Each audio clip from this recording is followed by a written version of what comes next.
Olá pessoal, aqui é a professora Eliane Fonseca falando diretamente da cozinha da minha casa para dar mais uma dica de língua portuguesa durante o período da quarentena.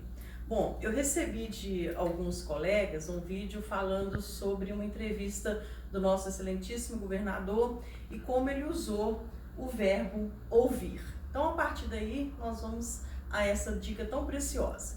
Bom, de acordo com algumas classificações dos verbos, nós temos os verbos regulares, aqueles que não mudam o radical. Vocês podem ver aqui, ó, o radical, a raiz do verbo vai permanecer fixa em todas as conjugações, ó.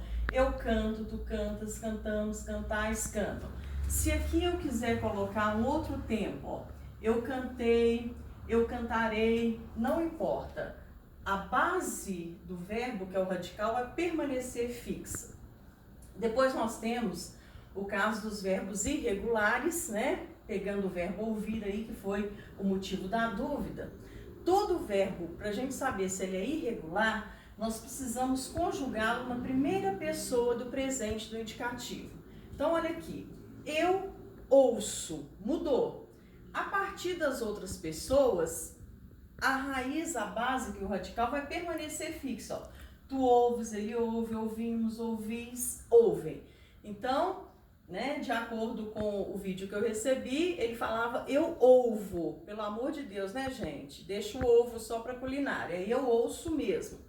E por último, nessa classificação, nós temos os verbos anômalos. São aqueles que têm vários radicais possíveis. Os mais conhecidos, o verbo ser e o verbo ir. Por exemplo, ó, eu sou, eu era, eu fui, se eu fosse, seremos, todos esses radicais são possíveis esses dois verbos. Inclusive, em alguns momentos, olha aqui que legal, se eu fosse jovem, a forma fosse aqui pertence ao verbo ser.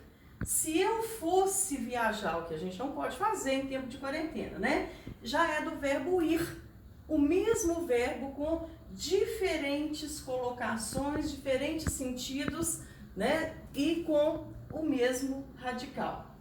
Bom, essa é a dica de hoje. Espero que vocês curtam, comentem aí e a gente volta em breve. Beijos e abraços virtuais para vocês.